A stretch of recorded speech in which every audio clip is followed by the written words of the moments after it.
धवली केसरी में आप सभी दर्शकों का स्वागत है। मैं उर्वशी और आज मैं जनता की बात लेकर आपके सामने फिर से प्रस्तुत हूँ। जैसे कि इस वक्त बहुत सारे मुद्दे जो हैं वो उफान पर हैं, जैसे कि आप कोरोना वायरस का मुद्दा जो सबसे पहले इस वक्त देखने में आ रहा है, साथ ही साथ वैक्सीन को लेकर, महंगाई को लेकर। लेकिन एक मुद्दा ऐसा है जो आज चाहे इतना इफेक्ट नहीं कर रहा है, लेकिन आने वाले समय में पूरे देश को वो खोखला कर देगा। वो है शिक्षा का मुद्दा, क्योंकि शिक्षा ही एक पूरे जो समाज है, एक जो व्यक्ति है, एक बच्चा है, उसके जीवन की नींव होती है। तो शिक्षा के मुद्दे पर आज मैं आपके सामने चर्चा करना चाहूँगी कि ऑनलाइन क्लासेस की वजह से बच्चों को किस तरह की दिक्कत आ रही है, जो जनता है, जो गरीब जनता है, उनके माता पिता हैं, उन्हें किस तरह की दिक्कत आ रही है। ये सिर्फ मैं अपने विचार आपके सामने नहीं रख रही हूँ, मैं पुख्ता सबूत के साथ आपके सामने आज प्रस्तुत हूँ और इसी तरह की कुछ वीडियोज़ मैं आज आपको दिखाने जा रही हूँ। काम तो देखो हमारे ज़्यादा ही है। जैसे मैं अब फ्री नहीं हो पाती, जैसे मेरे को टेंशन हो जाती है कि अगर मैं फ्री ना हुई तो इसको कैसे टाइम दूंगी। सारा वर्क इसका मुझे खुद करवाना पड़ता है। कोई एक्टिविटी आती है तो मुझे छुड़वानी पड़ती है कि टाइम के कारण, क्योंकि इसका सिलेबस है, ये 3rd क्लास में पढ़ती है, सिलेबस ज़्यादा हो गया है, तो वो बहुत दिक्कत आती है मुझे उसको फिल करवाने में। क्योंकि रिटर्न वर्क भी हमें खुद करवाना पड़ता है और दूसरा तैयारी भी हमें करवानी पड़ती है पेपर की, टेस्ट की, तो वो बहुत ज़्यादा भीड़ हो जाती है एक तरह काम की और पढ़ाई की। सारा सफ़र हमें करना पड़ रहा है इस बात से। मोबाइल की तो दिक्कत है ही, हमें एक और फ़ोन लेना पड़ा इनकी क्लास के कारण। नहीं तो मेरे पास एक पुराना फ़ोन था तो टाइम पास हो रहा था। इनके कारण हमें 2 बच्चे जैसे एक क्लास लगाते हैं तो हमें एक फ़ोन लेना पड़ा उनके लिए। इनकी आंखों पे इफ़ेक्ट पड़ रहा है, इस बात का बहुत नुकसान हो रहा है। सारा दिन ये मतलब पढ़ाई करने के बाद भी उसी में घुसे रहते हैं। जैसा कि मैं आपको पहले ही बता दूं कि मोबाइल का लगातार प्रयोग करने की वजह से जो बच्चे हैं उनकी आंखों पर भी बहुत असर हो सकता है, वो डिप्रेशन में जा सकते हैं, या फिर तो मोबाइल पे क्लास लगाकर कोई ऐप डाउनलोड करने के लिए कहा जाता है। कभी नेटवर्क की वजह से उन्हें जो अच्छे से पढ़ाई नहीं की जा रही है। दूसरा ये है कि अगर कोई गरीब व्यक्ति है तो उसके घर में एक ही मोबाइल फ़ोन है, अगर उसके बच्चे 4 हैं तो अलग अलग मोबाइल फ़ोन कहाँ से लाए। 2 महीने हैं, बच्चों को उसी पिछली क्लास की प्रैक्टिस करेंगे, वही सिलेबस रिटर्न करवाएंगे। ना ही तो उस सिलेबस के बारे में बताया जा रहा है, ना ही न्यू क्लास की बुक्स खरीदने दी जा रही है। अगर किसी से ओल्ड बुक्स लेते हैं तो ऐसे कहते हैं कि अभी बुक्स मत दो क्योंकि 2 महीने उसी पढ़ाई होगी। ना ही तो बच्चों को, जो छोटे बच्चे हैं 1st की क्लास के, उन्हें समझ ही नहीं आ रहा जब ऑनलाइन क्लास में, तो वो करेंगे क्या। तो आप देख सकते हैं कि जो बच्चे हैं मोबाइल का, जैसे बोल रहे हैं कि डिजिटल इंडिया हो चुका है और बच्चे जो हैं मोबाइल के अंदर है। तो आप देख सकते हैं कि यहाँ पर एक भी बच्चा जो है अभी कुछ टाइम पहले ऑनलाइन क्लास लग के हटी है, तो लगता नहीं है कि कोई भी बच्चा क्लास को लेके इतना ज़्यादा इंटरेस्टेड है। आप देख सकते हैं कि अननेसेसरी चीज़ें जैसे हैं कि गाने, मोबाइल्स में कार्टून वगैरह, तो बच्चे यही सब चीज़ें देख रहे हैं। जिस बात और उससे अगली जो बात है वो ये है कि उन्हें एक ही बार में बहुत ज़्यादा सिलेबस दे दिया जाता है। तो अगर एक बच्चा है तो वो घर पे रहकर कितना सीख सकता है। ऑनलाइन पढ़ाई का मैडम बच्चों पे काफ़ी इफेक्ट पड़ रहा है। मेरी गुड़िया अभी 1st क्लास में है, उसको स्कूल की तरफ से ऑनलाइन होमवर्क मिलता है, जबकि जो पढ़ाई है वो सिर्फ कापी और किताब के जरिए हो सकती है। ऑनलाइन वर्क आने की वजह से मेरे बच्चे सारा दिन मोबाइल में बिजी रहने लगे हैं, इसका उनकी आँखों पे इफ़ेक्ट पड़ रहा है।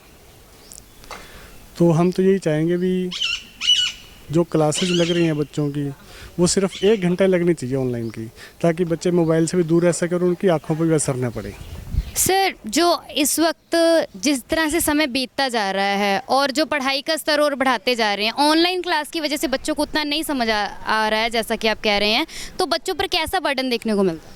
जो मैडम बच्चे एक तो चिड़चिड़े हो गए हैं, सारा दिन डिप्रेशन में रहते हैं, सुबह से लेकर शाम तक वो मोबाइल में ही लगे रहते हैं।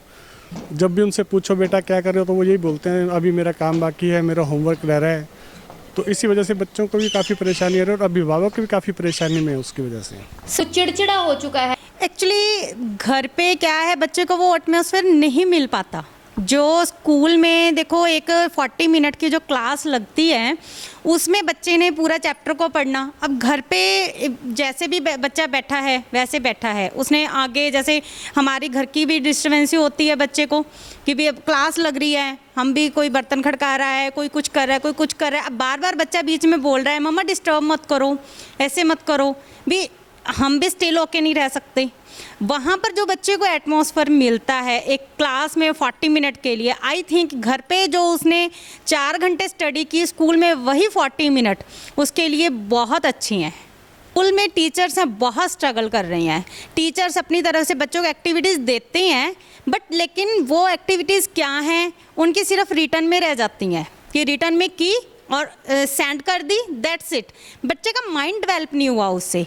एक तो बच्चा एक्टिविटी स्कूल में करता है, उसका माइंड डेवलप होता है, वहाँ पे फिजिकली भी होती हैं, सारी हैं भी। कहाँ तो बच्चा ना एक दायरे में बंद हो गया, बट लेकिन मैं टीचर्स को ज़रूर अप्रिशिएट करूँगी कि वो बहुत स्ट्रगल कर रहे हैं। जो टीचर्स की लाइफ 6 घंटे में ख़त्म होने वाला काम था वो उनका 18 घंटे तक पहुंच गया। कोई टाइमिंग नहीं है उनको, जैसे ही कोई रूल आता है, जो भी इंस्ट्रक्शन आती है तो उनको वो करनी ही पड़ती है। क्यों? बिकॉज दैट्स जो उनकी ड्यूटी है, ये उनको अपनी ड्यूटी के हिसाब से काम करना पड़ रहा है। तो इसीलिए मैं तो ये कहूँगी कि भी जो स्कूल में मज़े वाली बात है घर पे नहीं है। मैम ये है, बच्चे जब स्कूल से आते थे ना, बच्चे स्कूल से आते बड़े खुश होते थे, आके उन्होंने चेंज करना, खाना खाना, स्कूल में जो बातें होती वो सारी आके बताते थे बच्चे। आज स्कूल में ये हुआ, इस बच्चे के साथ ऐसे हुआ, टीचर ने ऐसे कहा। बिना एक बच्चे के अंदर एनर्जी होती थी स्कूल से 6 घंटे पढ़ के आने के बाद भी। अब क्या है, सुबह उठते हैं, बेड पर ही क्लास है, बेड पर ही खाना है, बेड पर ही सारा कुछ है, कहाँ अब बाहर नहीं निकल सकते। हम भी इस चीज़ को लेकर परेशान हैं। बच्चा जाए तो कहाँ जाए? स्कूल में वो नहीं जा सकता, बाहर वो नहीं जा सकता, घर में आखिर तो बच्चों के लिए मोबाइल और टीवी है। और रेडिएशंस का जो अगर कहें वो तो सबके लिए ही है। बच्चे तो मैं कहती हूँ छोटे छोटे बच्चे हैं, उनके ऊपर इफ़ेक्ट इतना ज़्यादा पड़ रहा है, बहुत ज़्यादा। अब बच्चों को चश्मा लग गया भी, ये चीज़ है कि उनका जिनको लगा हुआ था उनका नंबर बढ़ गया, और सारा दिन लेटे लेटे भी। कहने का मतलब है कि भी स्कूल में कहाँ सिटिंग में उनको करना, घर पे किसी भी पोजीशन में बैठ के स्टडी कर रहे हैं, ये चीज़ है।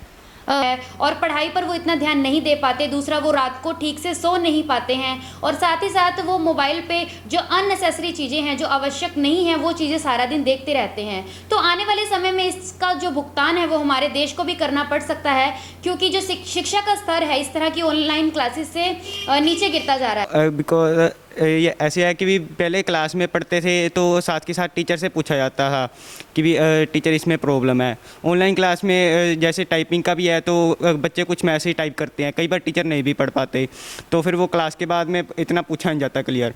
लाइव क्लास में ऐसे है स्कूल में कि साथ के साथ पूछ लिया हैंड रेस करके, तो टीचर साथ के साथ बता देता है। फिर गरीब जनता की बहुत सारी ऐसी शिकायतें हमारे सामने सुनने को आई हैं कि बच्चों के रिजल्ट्स को रोक दिया जाता है, या फिर उनसे कहा जाता है कि आप अपना जो टेस्ट है वो करें और कॉपियां जाकर स्कूल में जमा करवा के आएँ। फीस नहीं भरते हैं तो टीचर रिजल्ट नहीं देते। हमारा 7 का रिजल्ट भी अभी तक नहीं दिया गया, हमारी फीस नहीं भरी जा रही, इतने पैसे नहीं है अभी जो फीस भर दे। तो इस तरह की बहुत सारी, और उनसे जो वसूली है, जो फीस की वसूली है, उसे एक फंडा बना दिया है उन्होंने अपनी कमाई का, जिससे बच्चों का जो शिक्षा का स्तर वो तो नीचे जा ही रहा है, साथ ही साथ जो पेरेंट्स को भी बहुत ज़्यादा जो नुकसान उठाना पड़ रहा है इस वजह से। और एक तरफ जो लॉकडाउन की जो मार पेरेंट्स पे पड़ रही है, दूसरी तरफ से बच्चों की जो शिक्षा को लेकर उनके मन में बहुत सारी चिंताएं हैं। साथ ही साथ जो स्कूलों की तरफ से भारी मात्रा में जो उनसे फीस वसूल की जा रही है, तो ये भी उनके लिए बहुत बड़ा एक मुद्दा बन चुका है।